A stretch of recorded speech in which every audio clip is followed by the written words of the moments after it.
জামা বদলানোর মুহূর্তেই হঠাৎ টের পেলাম দরজার ওপাশে কারো উপস্থিতি। এক ঝটকায় তাকে ঘরের ভেতরে নিয়ে এলাম। একটু নিচু গলায় বললাম, রঘু, এমন আচরণ ঠিক নয়। তার পরের মুহূর্তগুলো সেগুলো এমন কিছু নয় যা কাউকে বলা চলে, আবার এমন কিছু যা মন থেকে মুছেও ফেলা যায় না। আমার নাম শ্রীমতী, বয়স ৩৮। এই বয়সে দাঁড়িয়ে অনেক কিছু বদলে গেছে, তবুও নিজেকে এখনও আয়নায় দেখতে ভালো লাগে। শরীরের গঠন এখনও ছন্দ হারায়নি। আর ৫টা সাধারণ গৃহিণীর মতো আমিও গরমকালে স্লিভলেস ব্লাউজ বা ম্যাক্সি পরে থাকি। হাঁটা চলা, বাড়ির কাজ করতে গিয়ে কখনো আঁচল কাঁধ থেকে সরে যায়, খেয়ালও থাকে না। ক্লান্ত শরীরের ওপর আর ইচ্ছেও জাগে না সব কিছু ঠিক করার। আমার স্বামীর নাম সুদীপ্ত, বয়স ৪৫। এক সময়ে ব্যবসায় বড় লোকসান করে অনেক দেনায় জড়িয়ে পড়ে। সেই পরিস্থিতি সামাল দিতে এক ধনী মহিলার সঙ্গে নতুন সংসার শুরু করে। তার সাহায্যে আবার ঘুরে দাঁড়ায়। এখন ভালোই চলে, তবে সে অন্য বাড়িতে থাকে। মাঝে মাঝে এখানে আসে, খরচ দিয়ে যায়। এই বাড়িতে আমি এখন প্রায় একাই। সঙ্গী বলতে আছে আমার ভাগিনা রঘু। বাবা মা না থাকায় ছোটবেলা থেকে আমাদের কাছে থাকে। বয়স ২৫-এর কাছাকাছি, একটু চটপটে, একটু গোঁয়ার, কিন্তু দিন শেষে আমার কাছের মানুষ। সকাল থেকে একটু দুর্বল লাগছিল। সব কিছু গুছিয়ে ছাদে কাপড় মেলে দিয়ে বারান্দার গাছে পানি দিচ্ছিলাম। গাছগুলো আমার প্রাণের মতো। পায়ে রোদ পড়ছিল নরম করে, আর হাওয়াটা ছিল আরামদায়ক। হালকা হলুদ শাড়ি পরেছিলাম, আঁচলটা পেছনে গুজে রেখেছিলাম যেন কাজে অসুবিধা না হয়। ঠিক তখনই পিছন দিকের বাথরুম থেকে রঘুর ডাক, রাঙামামি, একটু আসবেন? আমি একটু থেমে গেলাম, গলা শুনে বুঝলাম। বললাম, কি হয়েছে রঘু? ও ভেতর থেকে মৃদু গলায় বলল, পিঠে একটু কাদা লেগেছে, নিজে ঠিকমতো পরিষ্কার করতে পারছি না। আমি একটু অবাক হয়ে দাঁড়িয়ে গেলাম। দরজার দিকে এগিয়ে গিয়ে বললাম, তুই কি বলছিস রঘু? ও দরজার ফাঁক দিয়ে সাবানের ফেনা লাগানো পিঠটা দেখিয়ে বলল, এখানে তো কেউ নেই, একটু সাহায্য করলে ভালো হতো মামি।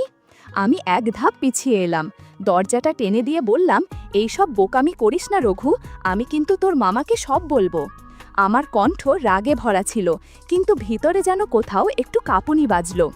আজকাল রঘুর আচরণে যেন একটু অদ্ভুত টান লক্ষ্য করছি। আমি ওর কথার কোনো জবাব না দিয়ে ফিরে এলাম, কিন্তু মনটা বাগানে মন দিতে পারছিল না। বারবারই সেই কথোপকথন কানে বাজছিল।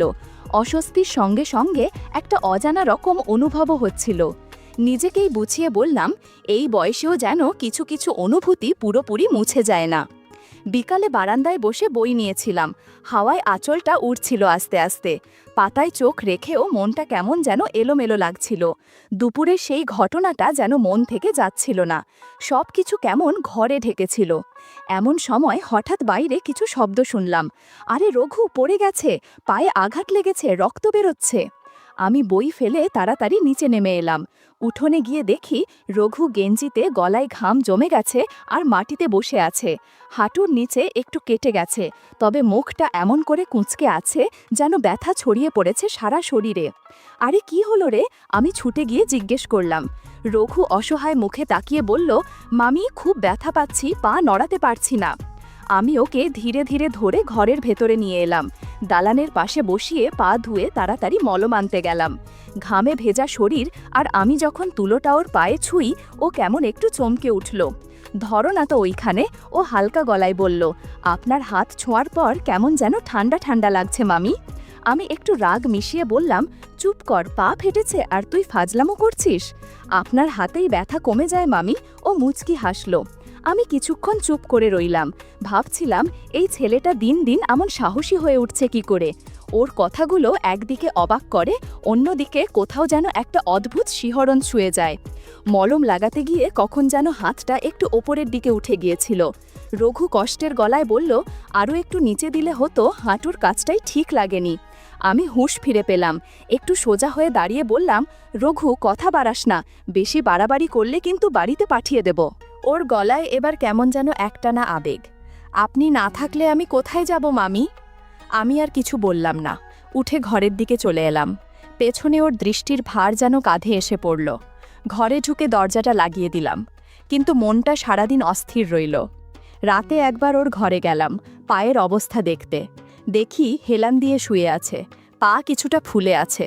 ভাগিনা বলে এক ধরনের মায়া তো থেকেই যায়। বললাম, তুই একটু বস, তেল এনে মালিশ করে দি। রান্নাঘর থেকে তেল এনে ওর পাশে বসলাম। হাত দিয়ে আলতো করে তেল মালিশ করতে লাগলাম। কখন যে আঁচলটা একটু সরে গেছিল টের পাইনি। আমি কিছু বলছিলাম, কিন্তু রঘু চুপচাপ তাকিয়েছিল। ঠিক কোথায় জানি না, তবে ওর চোখে একটা গভীরতা ছিল। আর চোখে দেখে বুঝলাম ও যেন ভাবনার ঘোরে। হাতে তেল থাকায় আঁচলটা ঠিক করতেও পারছিলাম না। একটু হেসে বললাম, আর একটু লাগাবো নাকি? রঘু যেন ধ্যান ভাঙিয়ে বলল, তেল লাগালে আরাম হয় মামি, আপনি জানেন তো। আমি নিশ্চিত হতে পারলাম না ও কি হালকা হাসির সাথে বলল নাকি ইচ্ছে করে।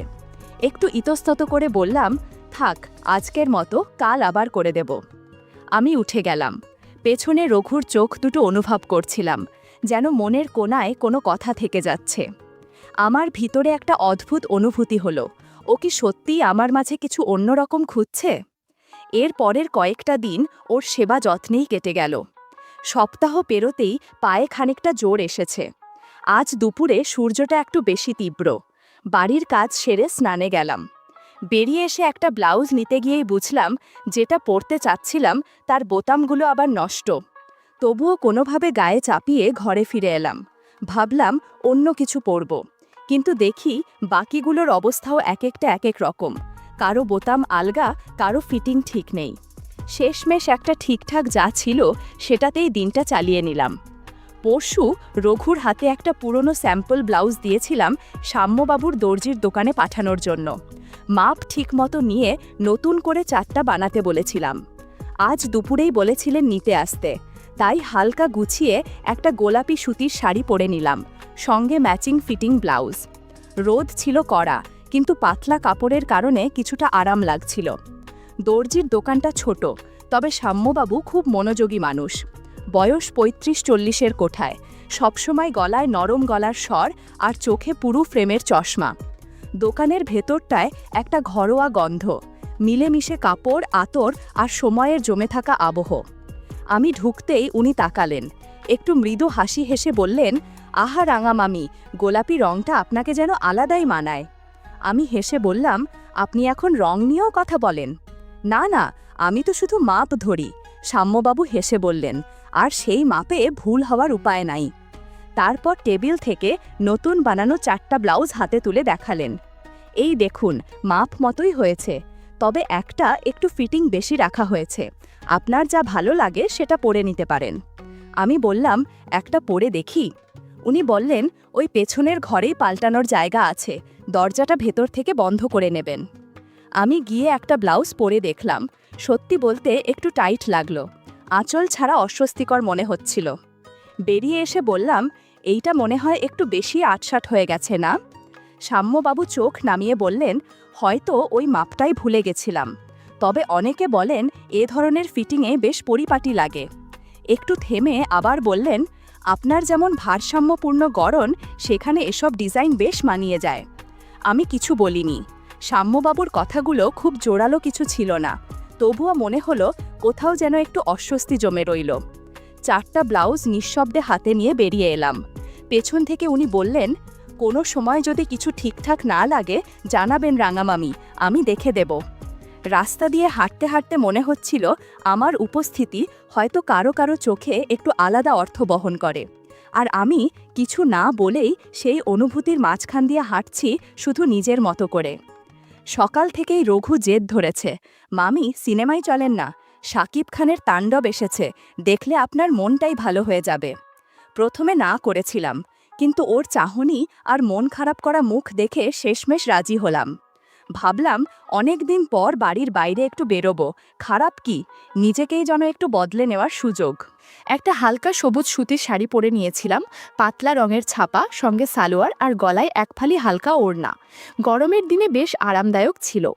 রঘু আজকাল একটু স্টাইল ধরে, পরেছে হালকা নীল জিন্স আর ফিনফিনে গেঞ্জি, চুলটাও যেন বিশেষভাবে সাজিয়ে এসেছে।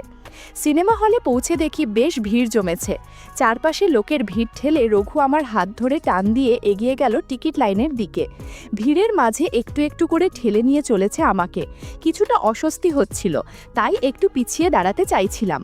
রঘুর কণ্ঠে শুনলাম, এই ভিড়ে হারিয়ে যাবেন মামি, আমার কাছেই থাকেন। টিকিট হাতে পেয়ে দেখি সিট পড়েছে একদম পেছনের সারিতে। হলের ভেতর ঢুকতেই চোখ সয়ে যেতে সময় লাগলো। বাতাস ঠান্ডা আর চারপাশটা হালকা আলো আধারিতে ঢাকা। আমরা পাশাপাশি বসে পড়লাম। চারপাশে হাসির আওয়াজ, ফিসফাস আর সিনেমার পর্দায় দ্রুত কাটা সংলাপ। ছবির শুরুটা ছিল জমকালো নাচ, গান, রঙিন দৃশ্য। আমি পর্দার দিকেই মনোযোগ দিয়েছিলাম। কিছুক্ষণ পরে টের পেলাম রঘুর হাত আমার হাতের কাছাকাছি এসে গেছে। হয়তো সিটের জায়গা কম ছিল বা হয়তো ভিড়ের কারণে কাছাকাছি বসা। তবুও একটু সরে বসলাম। রঘু আর কিছু বলল না, কিন্তু আমি অনুভব করছিলাম চারপাশের নীরবতা যেন ধীরে ধীরে একটু ভারী হয়ে উঠছে। একটা গান শুরু হলো, একটু ধীর লয়ে, আবেগঘন। সেই মুহূর্তে আমার মন যেন সিনেমার ভেতরের গল্প ছাপিয়ে নিজের ভেতরেই ঢুকে পড়ছিল। চোখে আলো আর মনের ভেতর কিছু অচেনা সাড়া। রঘুর নিঃশ্বাসের শব্দ আমার খুব কাছে মনে হচ্ছিল, যদিও সে কিছু বলল না। আমিও চুপ করে থাকলাম। মাঝে মাঝে অন্ধকারে এমন অনুভূতি হয় যা আলোয় প্রকাশ পায় না, কেবল মনে থেকে যায়। আমি ধীরে গলায় বললাম, রঘু, সিনেমা দেখতে এসেছি, অন্য কিছু নয়। ও কিছু বলল না, শুধু এক মুহূর্তে হাতটা টেনে নিল নিজের কোলের কাছে। ছবির শেষে আলো জ্বলে উঠল। আমি একটু তাড়াতাড়ি উঠে দাঁড়ালাম, মুখটা নিচু করে বাইরে বেরিয়ে এলাম। রঘু আগেই জানিয়েছিল বাইকে চলে যাবে, আমাকে বাসে বা রিকশায় ফিরতে হবে। হল থেকে বেরিয়ে এসে দেখি চারপাশে যেন শহরটাই অন্যরকম। হঠাৎ আকাশ কালো হয়ে এলো আর মিনিট দুয়েকের মধ্যে শুরু হয়ে গেল ঝমঝমে বৃষ্টি। এক হাতে ওড়না মাথায় টেনে ধরে রাস্তার পাশে দাঁড়িয়ে রইলাম। রিকশা বা ট্যাক্সি কিছুই চোখে পড়ছিল না। মনটাও কেমন অস্থির হয়ে উঠল। বাড়ি ফিরতেই হবে, ভিজলে তো জ্বর এসে যাবে। ঠিক তখনই একটা লোকাল বাস এসে থামল। চিন্তা না করে উঠে পড়লাম। বাসে উঠে বুঝলাম জায়গা নেই, আর ভিড় এত বেশি যে নিজেকে ঠিকমতো সামলানো যাচ্ছে না। যে যেভাবে পারছে দাঁড়িয়ে আছে। আমিও আঁচল সামলে কোনো রকমে দাঁড়িয়ে রইলাম, হাতে ঠান্ডা, মনটা থমথমে। কখন যেন শহরটা অনেক বড় লাগছিল আর আমি অনেক ছোট। কিছুক্ষণ পর বুঝলাম আশপাশের মানুষের দৃষ্টি যেন আমাকে ঘিরে ফেলেছে। পেছন থেকে বাসের হেল্পার এসে বলল, দিদি, বারুইপুর পর্যন্ত 30 টাকা। আমি ব্যাগ থেকে টাকা বের করছিলাম। এমন সময় অনুভব করলাম পেছনে কিছু একটা ঠেকছে, ইচ্ছাকৃতভাবে। ধীরে বললাম, দয়া করে একটু দূরে থাকবেন। ওর মুখে একরকম অস্বস্তিকর হাসি। নিচু গলায় বলল, কি করব বলুন, ভিড়ের মধ্যে দাঁড়িয়ে থাকা তো কঠিনই, বিশেষ করে আপনার মতো কেউ থাকলে। কিছু বলিনি। ভিতরে ভিতরে শরীর শক্ত হয়ে যাচ্ছিল, মন অসহায়ভাবে কুঁকড়ে যাচ্ছিল। বাস হঠাৎ এক ঝাঁকুনি খেল। সামনে দাঁড়ানো একজনের শরীর এসে অদ্ভুতভাবে ধাক্কা দিল। আমি এক পা পিছিয়ে দাঁড়ালাম। লোকটা বলল, সরি দিদি, জায়গাটা খেয়াল করিনি। তবে ওর চোখ সরছিল না, আমি চোখ সরিয়ে নিচ্ছিলাম। একটু পরে হেল্পার আবার সামনে এসে বলল, দিদি, শাড়িটা সামলে রাখুন, একটু সমস্যা হচ্ছে মনে হয়। আমি কোনো উত্তর না দিয়ে মুখ ঘুরিয়ে নিলাম। প্রতিটি ঝাঁকুনিতে মনে হচ্ছিল চারপাশে কারো না কারো শরীর ছুঁয়ে যাচ্ছে আমাকে। কেউ কিছু বলছে না, কিন্তু বোঝা যাচ্ছে। একটা সময় মনে হচ্ছিল আমি যেন এক অদৃশ্য দেয়ালে ঠেকে আছি, কোনো সরে যাওয়ার জায়গা নেই, কোনো রক্ষা নেই। চোখ বন্ধ করে শুধু ভাবছিলাম বাসটা থামবে কবে। সঙ্গে একটাই অনুভব, আমি এখানে একা, একদম একা। শরীর ক্লান্ত, মন গুলিয়ে যাচ্ছে। ঘামের গন্ধ, শাড়ির ভেজা ভাব, বাতাসের ভার সব একসাথে এসে যেন আমাকে অসাড় করে ফেলছিল। বাস থেকে নামার পর মনে হলো যেন পুরো শরীর থেকে শক্তি ঝরে গেছে। মাথা ঘুরছিল কিনা বুঝিনি, হয়তো সবই মন থেকে আসছিল। বৃষ্টিতে ভিজে গেছি, শরীর ঠান্ডা হয়ে আছে। আর সেই ভিড় থেকে বেরিয়ে হেঁটে যেতে যেতে যেন মনে হচ্ছিল শহরের ভেতর আমি একটা অদৃশ্য মানুষ হয়ে গেছি। একটা রিকশা পেয়েছিলাম শেষমেশ। বসেই বুঝলাম ঠান্ডা কাঠের সিটের ছোঁয়া আর নিজের সম্মান বাঁচিয়ে আঁচলটা সামলানোর চেষ্টা, এই ছোট ছোট কাজগুলোই আমাকে ধরে রেখেছে। রিকশা চলছিল, মাঝে মাঝে সামলে নিচ্ছিলাম শাড়ির ভাঁজ যেন বাতাসে না উড়ে যায়। বাড়ির গেটের সামনে এসে দাঁড়িয়ে মনে হলো এই লোহার ফটকটাই যেন আমার জন্য সবচেয়ে নিরাপদ আশ্রয়। তখনই বুঝলাম চাবি নেই আমার কাছে। হঠাৎ মনে পড়ল সিনেমা হলে যাওয়ার আগে রঘুর কাছে দিয়েছিলাম চাবিটা। যখন একা বেরিয়ে এসেছিলাম তখন ওকে দেখাই পাইনি, সব মনে পড়ে গেল। আমি ফটকের পাশে সিঁড়ির ধাপে বসে পড়লাম। হাত ভেজা, মাথা নিচু, মন বোঝায় চাপা। কিছু বলার নেই, শুধু অপেক্ষা যেন এই দিনটা শেষ হয়। বৃষ্টি ফোঁটা ফোঁটা করে গায়ে গড়িয়ে পড়ছিল, চুল থেকেও ফোঁটা গড়িয়ে মুখে লেগে যাচ্ছিল।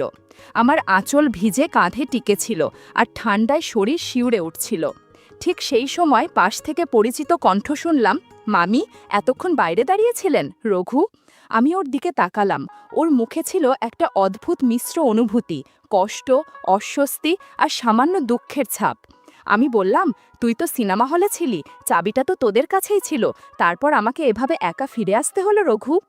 ও একটু চুপ করে নিচু গলায় বলল, মাফ করবেন মামি, আমি বাইকে ছিলাম, ভাবিনি আপনি একা ফিরে আসবেন। আসুন, আমি দরজা খুলে দিচ্ছি। দরজা খুলতেই আমি সোজা ঘরে ঢুকে পড়লাম।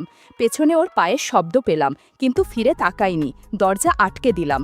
ঘরের মধ্যে অল্প আলো, জানলা দিয়ে ঠান্ডা বাতাস ঢুকছিল। ভিজে কাপড়ে ঠান্ডা লাগছিল প্রচণ্ড, তাই শাড়িটা পাশে সরিয়ে দিলাম। এক মুহূর্ত আর সহ্য হচ্ছিল না। ড্রেসিং টেবিলের পাশে দাঁড়িয়ে চুল খুলছিলাম। আয়নায় নিজের দিকে তাকিয়ে কেমন যেন অচেনা লাগছিল। এই ক্লান্ত মুখটা কি আমি? বৃষ্টির ঘ্রাণ আর ভেজা শাড়ির গন্ধ ঘরটাকে মিষ্টি করে তুলেছিল। ভেজা জামাকাপড় বদলানোর সময় বুঝলাম দরজার ওপারে কেউ দাঁড়িয়ে আছে। সামান্য নড়াচড়া, নিঃশ্বাসের শব্দ, হয়তো রঘু। এটা ভয় নয়, লজ্জাও নয়, একটু অন্যরকম একটা অনুভব।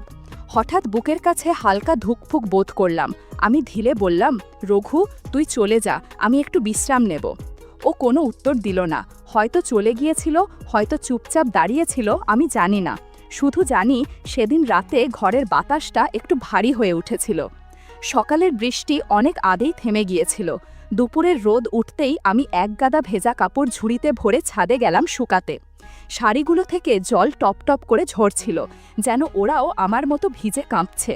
আমার গায়ে তখন ছিল পাতলা সাদা সবুজ ছাপা সুতির শাড়ি, হালকা ও আরামদায়ক। ভেজা গায়ে ভারী কাপড়টা কঠিন হয়ে ওঠে। চুলটা হালকা ভেজা, পেছনে খোঁপা করে বাঁধা। ছাদে উঠে একটু হেসে উঠলাম। এই রোদটার জন্যই তো সকালের অস্বস্তি সহ্য করেছি। এক এক করে কাপড় দড়িতে ঝুলিয়ে দিচ্ছিলাম। হঠাৎ পেছন থেকে একটা কাশির শব্দ শুনে ঘুরে তাকালাম। পেছনে রঘু দাঁড়িয়ে, ওর হাতে কিছু জামা কাপড়। মাথা চুলকাতে চুলকাতে বলল, আমি ভাবছিলাম কাপড় শুকাতে আসবো, আপনিও এসেছেন দেখি। আলতো একটা অস্বস্তি বোধ করলাম, কিন্তু ছাদ তো একটাই, আর করারও কিছু নেই। আমি আবার কাজে মন দিলাম। হঠাৎ দেখি রঘু এগিয়ে এসে পাশে দাঁড়ালো। এক হাত দিয়ে আমার দড়িটা ধরে বলল, এই দিকটা আমি ধরে রাখি, আপনি কাপড়গুলো দেন রাঙা মামি। রাঙা মামি কথাটা শুনে একটু থমকে গেলাম। অচেনা লাগছিল, আবার যেন বেশি পরিচিতই। বুঝতে পারলাম না ঠিক কী অনুভূতি। আমি চুপ করে কাপড় তুলে দিলাম। শাড়ি ঝোলানোর সময় হঠাৎ আমাদের হাত ছুঁয়ে গেল। একটা অপ্রত্যাশিত মুহূর্ত ছিল। কেউ কিছু বলল না, বরং দুজনে একটু থমকে দাঁড়িয়ে রইলাম। আমার গলার কাছে হঠাৎ গরম বাতাসের একটা ঢেউ গেল। চোখ কোণে তাকিয়ে দেখি রঘু দৃষ্টি আমার ওপর আটকে আছে। হাওয়ায় শাড়িটা হালকা লেগে যাচ্ছিল। আমি দ্রুত আঁচলটা ঠিক করছিলাম। কাপড়গুলো টান টান করে দড়িতে ঝুলিয়ে দিতে দিতে বললাম, এই দিকটা বেশি রোদ পড়ে, ওদিকে গেলে আবার ভিজে যাবে।